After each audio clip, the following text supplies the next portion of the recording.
La nature ne vous enseigne-t-elle pas, la nature ne vous instruit-elle pas, a dit Jésus-Christ.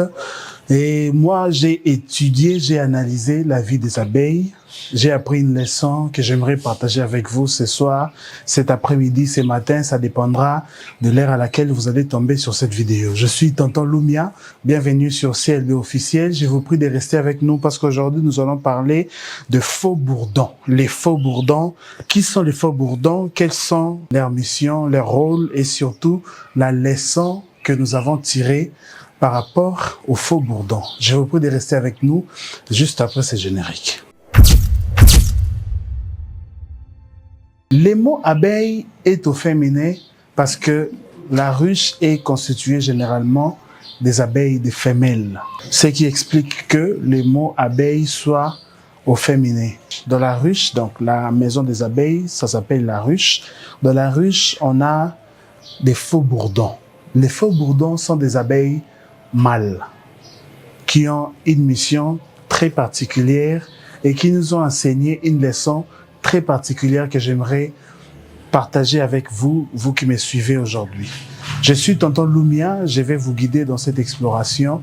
Je vous prie de vous abonner à la chaîne, d'aimer la vidéo, de liker, de partager si possible et surtout de vous abonner si ce n'est pas encore fait. Alors, la ruche, la colonie des abeilles de la ruche est constituée généralement de la reine, les ouvrières et les faux bourdons.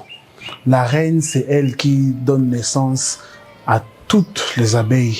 C'est elle qui dirige la ruche. Et les ouvrières sont généralement les autres abeilles qui sont là pour servir la reine. Elles partent, elles sortent pour aller chercher de quoi nourrir la reine, de quoi créer les miels que nous consommons généralement. Parce que le miel est conçu par les abeilles pour une mission bien déterminée. Ça, c'est une autre mission, nous allons en parler prochainement. Mais sachez que les ouvrières sont là pour travailler, ramener des matières qui vont servir à produire les miels. Et les ouvrières des abeilles femelles, les ouvrières ont aussi pour mission de protéger la ruche. Je veux que vous compreniez ça avec moi. Je vous explique d'abord comment est structurée et comment fonctionne la ruche pour vous aider à comprendre pourquoi je voulais parler des faux bourdons. Alors, les faux bourdons, quant à eux, sont des abeilles mâles. Ils ont pour mission de féconder la reine.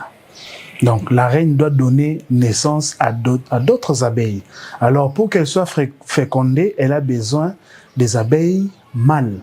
Alors, qu'est-ce qui se passe lorsque la reine atteint sa maturité, parfois après 3 ou 7 jours, elle sort pour faire ce qu'on appelle le vol nuptial.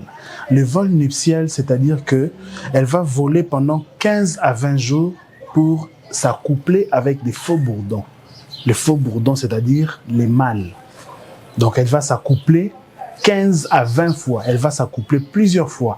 Et la sémence que les faux bourdons vont déposer en elle, elle va les stocker. Elle va stocker toute cette sémence-là en elle. Et c'est avec ça qu'elle va commencer à donner des enfants, d'autres abeilles plus tard. Elle a la capacité de stocker cette sémence même pendant 5 ans. Pendant toute sa vie, elle peut même stocker cette sémence-là. Et qu'est-ce qui se passe pour les faux bourdons? Après l'accouplement, la reine va arracher l'organe génital du faux bourdon qui va susciter sa mort, qui va les conduire à sa mort. Et les autres faux bourdons qui n'ont pas eu le temps de s'accoupler avec la reine seront plus tard chassés de la ruche par d'autres abeilles. Parce que les faux bourdons ne font rien. Ils ne travaillent pas, ils ne protègent pas la ruche, ils ne produisent pas de miel, ils ne font que consommer, consommer et consommer. Ils sont comme une charge pour les autres abeilles, les ouvrières que j'avais appelées les ouvrières.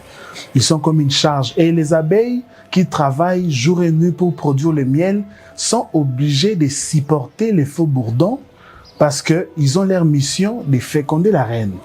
Aussi longtemps que la reine n'est pas encore fécondée, les abeilles sont obligées de les supporter.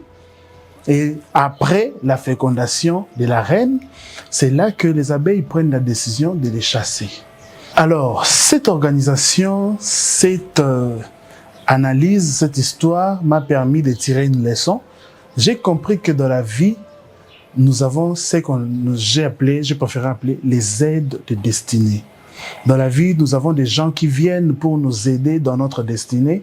Et dans la vie, les diables nous envoient aussi des tueurs de destinée. Les gens qui viennent dans l'objectif de nous consommer, de consommer notre énergie vitale et de tuer notre destinée.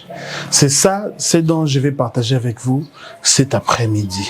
Alors, je vais partir dans deux volets. Je vais d'abord parler de aides de destinée. Les gens que Dieu met sur nos chemins, dans nos vies, pour nous aider à aller vers notre destinée. Premièrement, je vais parler de Mardoché et d'Esther. Dans le livre d'Esther, chapitre 2, versets 5 à 7. Mardoché n'était pas un roi, Mardoché n'était pas un prêtre, Mardoché n'était pas un prophète. Il était simplement le cousin d'Esther, que Dieu va utiliser comme faux bourdon.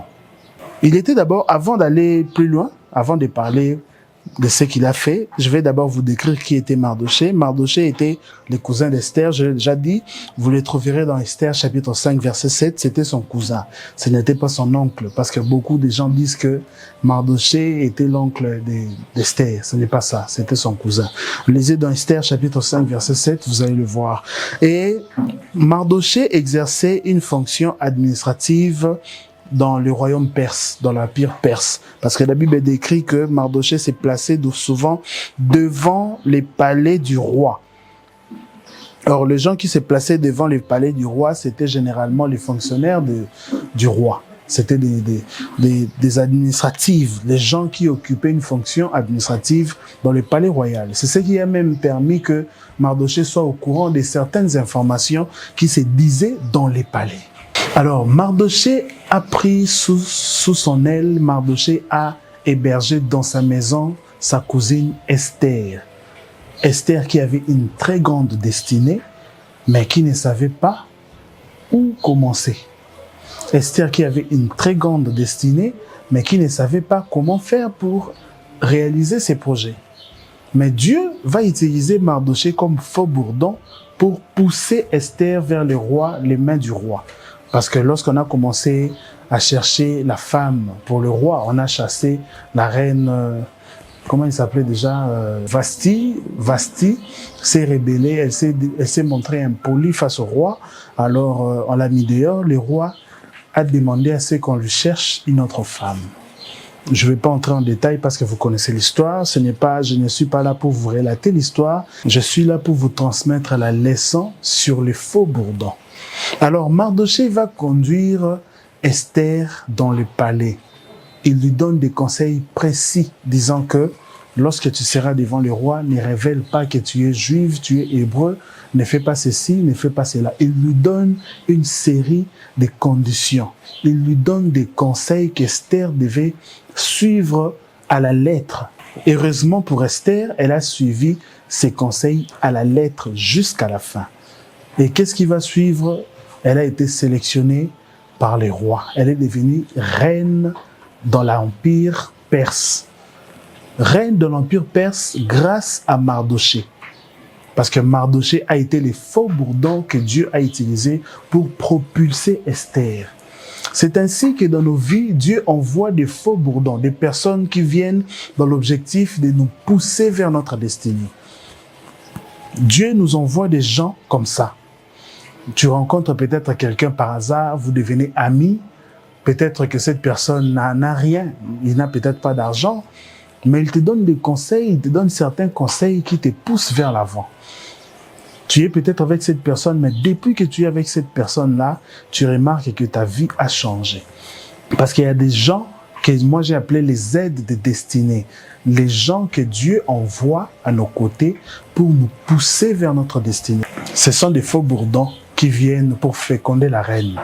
Ce sont des faux bourdons qui ont pour objectif de féconder la reine. Parce que la reine, pour qu'elle soit reine, elle doit être capable de donner des œufs. Or, pour que la reine puisse donner des enfants abeilles, elle doit être fécondée par un faux bourdon. Et les faux bourdons sont comme des gens, comme je l'ai dit, que Dieu envoie à nos côtés pour nous pousser vers notre destinée. Alors, je vous transmets rapidement 5 choses à savoir sur les faux bourdons qui sont des aides de destinée.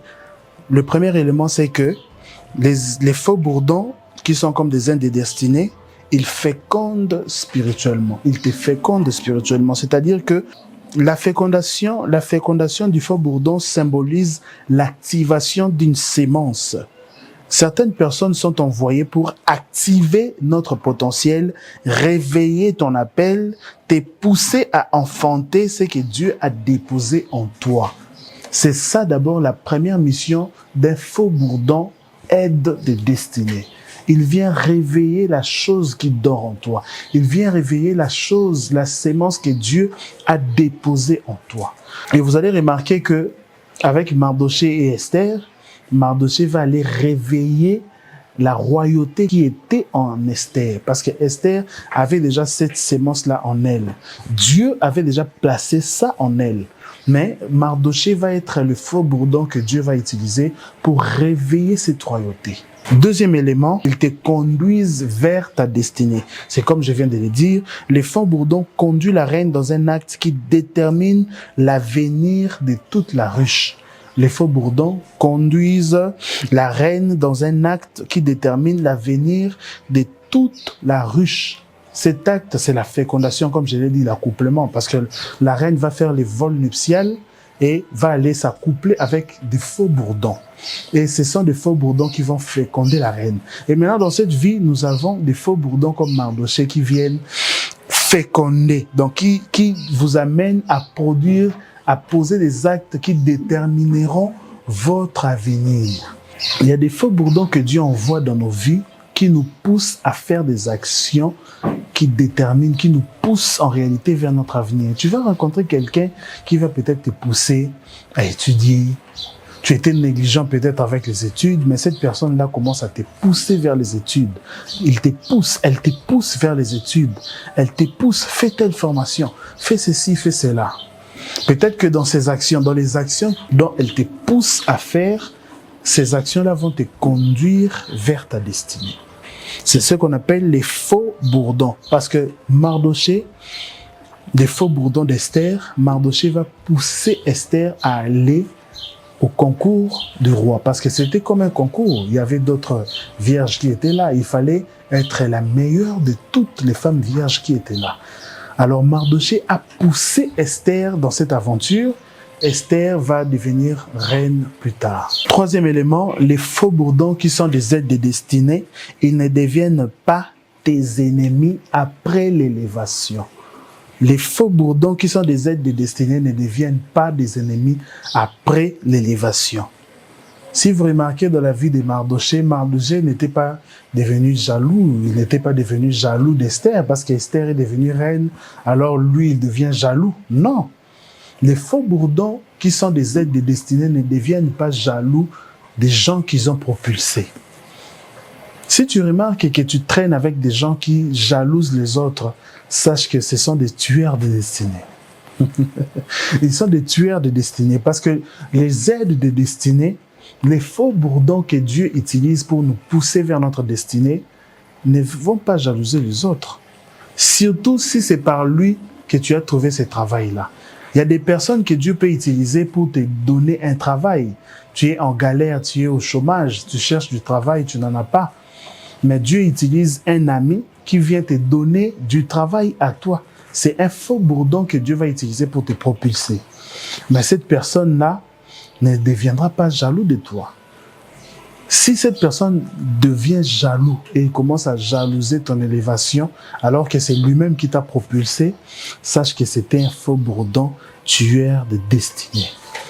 Parce que les faux bourdons, qui sont des aides de destinée, ne deviennent pas jaloux après. Quatrième élément, c'est que les aides de destinée ne sont pas éternelles. Les faux bourdons qui sont des aides de destinée ne resteront peut-être pas dans votre vie éternellement.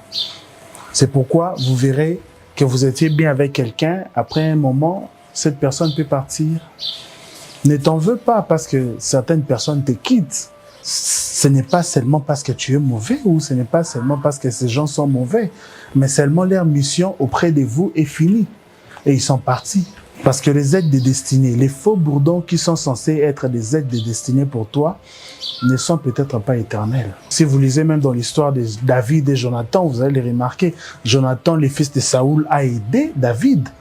Il a aidé David complètement dans sa mission. Lorsque son père voulait faire tuer David, Jonathan l'a aidé. Mais lorsque David est devenu roi, Jonathan n'était plus là. Il était comme une aide de destinée. Il était comme un faux bourdon pour David que Dieu va utiliser pour propulser David.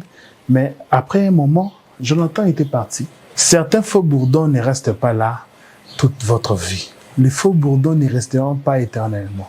Ils sont peut-être là pour un temps. Une fois que leur mission, leur objectif est atteint, de te propulser vers ton avenir, vers ta destinée, ils vont partir. Alors, cinquième chose à savoir sur les faux bourdons qui sont des aides de destinée, cinquième chose à savoir, c'est que ils agissent pour l'intérêt de la ruche. Les faux bourdons existent pour les futurs de la ruche. Comme je l'ai dit, lorsque la reine fait les vols nuptiales, les faux bourdons viennent féconder la reine. C'est beaucoup plus pour l'avenir de la ruche. C'est pour l'intérêt de la ruche. Ils ne le font pas pour eux-mêmes. Les faux bourdons qui sont des aides de destinée, souvent viennent dans nos vies et nous font des actions pour notre intérêt à nous. Souvent, ce ne sont pas pour eux-mêmes. Ils t'aident, mais c'est pour toi-même. Ils te donnent des conseils pour ton propre bien. Ils te poussent à étudier pour ton propre bien.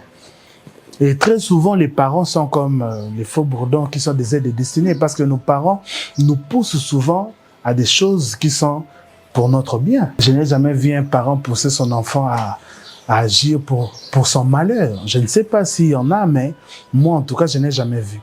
Tous les parents que je connais, tous les parents que j'ai côtoyés font toujours de leur mieux pour l'intérêt de leurs enfants. Papa peut sortir le matin, travailler sous le soleil, rentrer le soir, seulement pour apporter quelque chose, un peu d'argent pour son enfant, pour que son enfant puisse manger. Ce sont là les vrais faux bourdons que Dieu utilise comme des aides de destinée. Mais dans nos vies, on a aussi des gens comme ça, des gens qui agissent pour notre intérêt. Mardoché a agi pour l'intérêt d'Esther. Mardoché n'a pas agi pour son propre intérêt, parce que Mardoché travaillait déjà dans la cour royale. Il occupait déjà une fonction administrative dans le palais royal. Et lorsque Mardoché a poussé Esther dans cette aventure, c'était pour le bien d'Esther. Et lorsqu'Esther est devenue reine, ce n'était pas Mardoché qui était reine à la place d'Esther. Esther était reine, elle a joui de tous les avantages d'être reine dans l'empire des Perses, et c'était pour son bien à elle-même. Les aides de destinée agissent souvent pour notre bien à nous. Alors, de même que Dieu envoie des aides de destinée pour nous pousser vers notre destinée, les aides de destinée que j'ai appelées les faux bourdons, Dieu les utilise pour nous pousser vers notre destinée. Comme je l'ai dit, les faux bourdons qui sont des aides de destinée, ils nous fécondent spirituellement, ils nous conduisent vers notre destinée, ils ne deviennent pas nos ennemis, ils agissent pour l'intérêt de la ruche et ils ne sont pas éternels. De même que Dieu utilise les aides de destinée, de cette même manière, le diable utilise également les faux bourdons qui sont des tueurs de destinée. Dans la Bible, il y a plusieurs exemples de gens que le diable a utilisés pour tuer les destinées de certains. Il faut souligner, je vais d'abord souligner un élément, c'est que c'est vrai que le faux bourdon féconde la reine. C'est vrai que les faux bourdons sont là pour travailler pour l'intérêt de la ruche, comme je l'ai dit. Mais les faux bourdons ont aussi des défauts qui sont, ils ne produisent rien, ils ne construisent rien, ils ne défendent pas la ruche, ils consomment trop de miel, profitent du travail des autres et fatiguent la ruche. Ils survivent grâce à la générosité des ouvrières jusqu'à ce qu'elles n'en puissent plus et les chassent ou les tuent. C'est-à-dire que les faux bourdons ne construisent rien. Ils deviennent une charge pour la ruche. Il y a certaines personnes qui s'approchent de votre vie qui ne vous apportent absolument rien. Ils ne vous apportent absolument rien. Pas des bons conseils. Ils ne viennent que vous donner des mauvais conseils. Ils vous poussent dans les mains des hommes mariés. Ils vous poussent à commettre l'adultère, à commettre des péchés, etc. Les faux bourdons que le diable utilise comme des tueurs des destinées. Dans la Bible, je vais parler de 2 histoires où j'ai vu les diables utiliser un faux bourdon. Là, nous allons voir l'histoire de Dalila, l'outil que le diable va utiliser comme faux bourdon, tueur de destinée.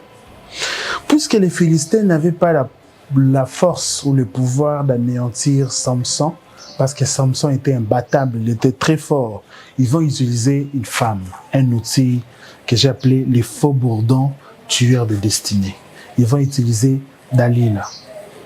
Et Dalila va commencer à demander à Samson, son homme, les secrets de sa force. Plusieurs fois, elle demandait. Son mari lui donnait des fausses réponses, des fausses vérités. Et les Philistins venaient et à chaque fois, il les battait.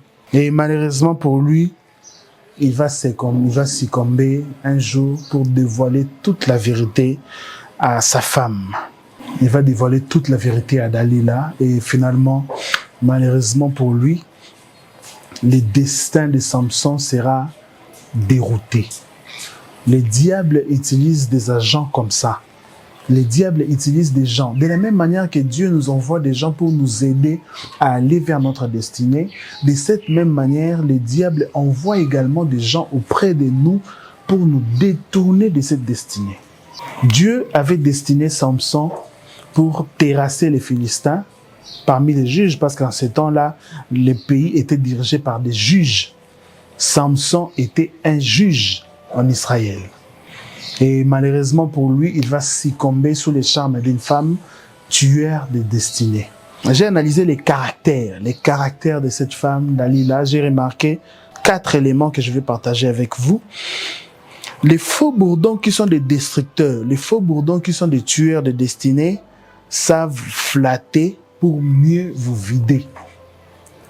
Ils viennent vous flatter pour mieux vous vider. Notez ça bien. Les faux bourdons qui sont des tueurs de destinée viennent vous flatter pour mieux vous vider. Deuxième élément, ils s'intéressent à ton secret, pas à ton âme. Ils s'intéressent à ton secret, pas à ton âme. Si tu remarques que tu as un ami auprès de toi, mais lui, il vient toujours pour te poser des questions sur ta vie. Non, les projets que tu avais là, c'est quoi? C'est quoi la finalité?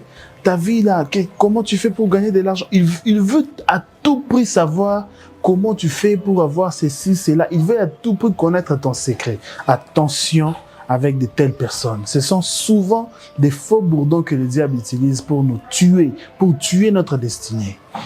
Troisièmement, ils te soutiennent jusqu'à obtenir ce qu'ils veulent, puis te trahissent. Remarquez l'attitude de Dalila envers Samson. Dalila, lorsque Samson a menti, a donné une fausse vérité, Dalila l'a prévenu. Samson, les Philistins sont sur toi. Samson se lève et il commence à se battre. Elle fait même semblant de soutenir Samson, alors que son objectif était de faire tomber Samson. Donc les faux bourdons font semblant de vous soutenir jusqu'à ce qu'ils obtiennent ce qu'ils veulent et puis vous trahissent. Et pour finir, 4e élément, après avoir trahi, ils font semblant de prendre pitié ou de t'aider, comme je l'ai dit ici.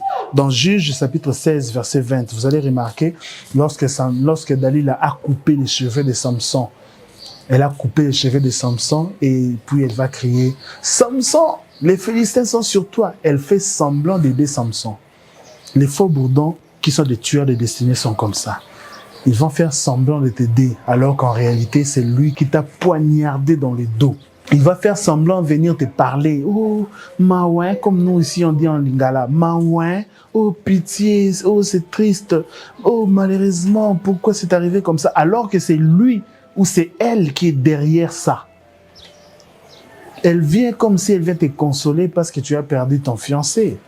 Alors qu'en réalité, c'est elle qui a monté une histoire pour vous séparer. Ces faux bourdons ont souvent pour objectif de nous consommer, de consommer notre miel jusqu'à ce que nous perdons la force. La deuxième histoire, je vais parler de Judas Iscariote avec Jésus-Christ. Si vous lisez dans Jean chapitre 12 et Matthieu chapitre 26, précisément dans Jean chapitre 12 verset 1 à 6 et dans Matthieu chapitre 26 verset 14 à 16, la Bible nous parle de Judas qui était parmi les 12 disciples choisis par Jésus après une intercession. C'est-à-dire que Jésus a prié, il a demandé une orientation du Saint-Esprit et il a choisi 12 disciples. Et parmi les 12 disciples, Jésus va choisir Judas. Et Judas va être le faux bourdon tueur des destinées. Lui, il va pousser Jésus vers la destinée de la mort, la destinée de la souffrance. C'est vrai que Jésus devait passer par là. C'est vrai. Pour Jésus, je suis d'accord. Mais je voulais juste vous informer qu'il y a des agents, il y a des gens que Dieu envoie à nos côtés pour nous pousser vers la destinée de la souffrance. Peut-être que la souffrance que tu vis aujourd'hui, c'est à cause d'un choix que tu avais fait suivant les conseils d'un ami hier. Peut-être que tu ne voulais pas sortir avec cet homme marié. Mais ton ami t'a conseillé, non, cher ami, c'est une bonne nouvelle, c'est une chance pour toi. Sors avec ces messieurs, il a beaucoup d'argent, il va t'aider, etc. Regarde comment tu souffres. Et elle commence à te montrer ta souffrance, ta pauvreté. Et finalement, tu acceptes de sortir avec cet homme sans savoir que cet homme avait le sida. Et dans 2 ans, tu vas remarquer que cet homme est décédé. Il est décédé de quoi? Du sida. Et quand tu vas aller à l'hôpital pour te faire examiner, malheureusement, le médecin t'informe que tu as aussi le sida. Et ton état actuel, tu le dois à cet ami qui t'avait conseillé de sortir avec cet homme. Il y a des faux bourdons que le diable envoie à nos côtés pour nous envoyer vers la destinée de la souffrance. La Bible dit que les projets que j'ai formés pour vous sont des projets de paix et non de malheur. Dieu a formé des projets de paix pour nous tous. Mais le diable a aussi des projets de malheur pour nous.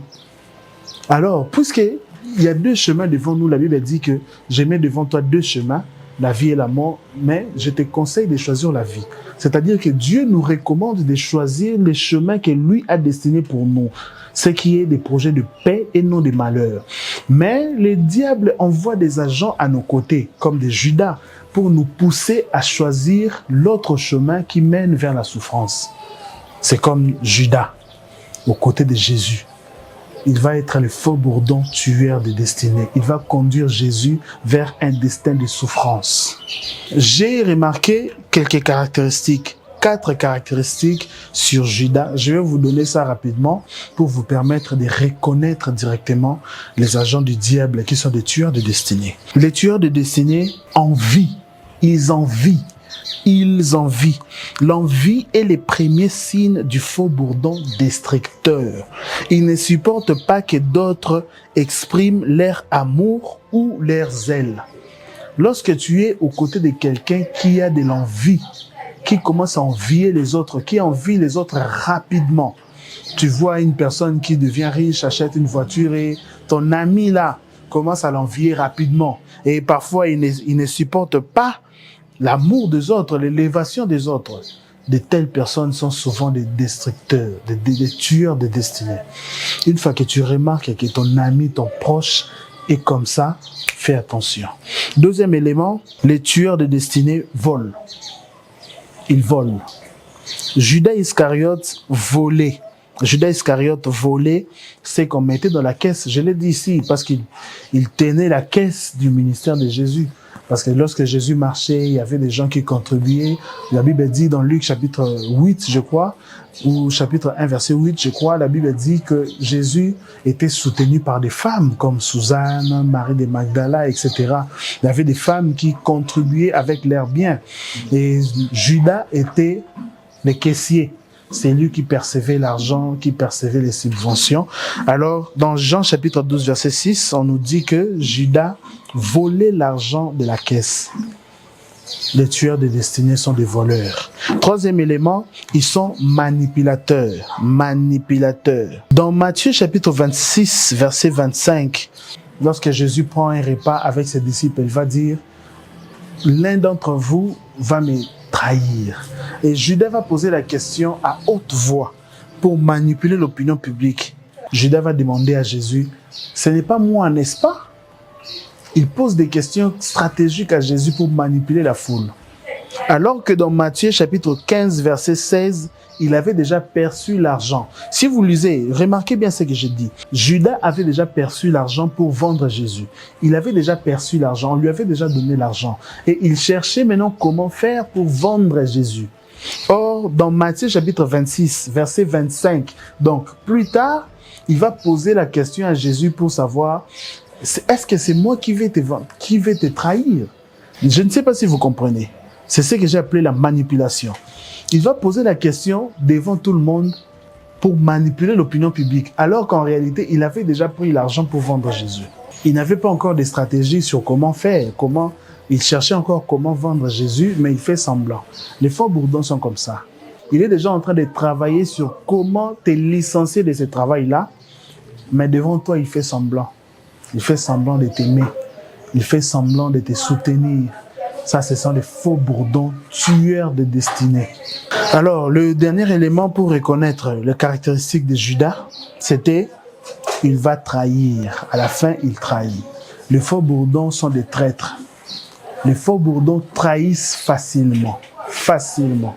Lorsque vous remarquez que quelqu'un a la facilité de trahir les autres, sachez que c'est un faux bourdon tueur de destinée.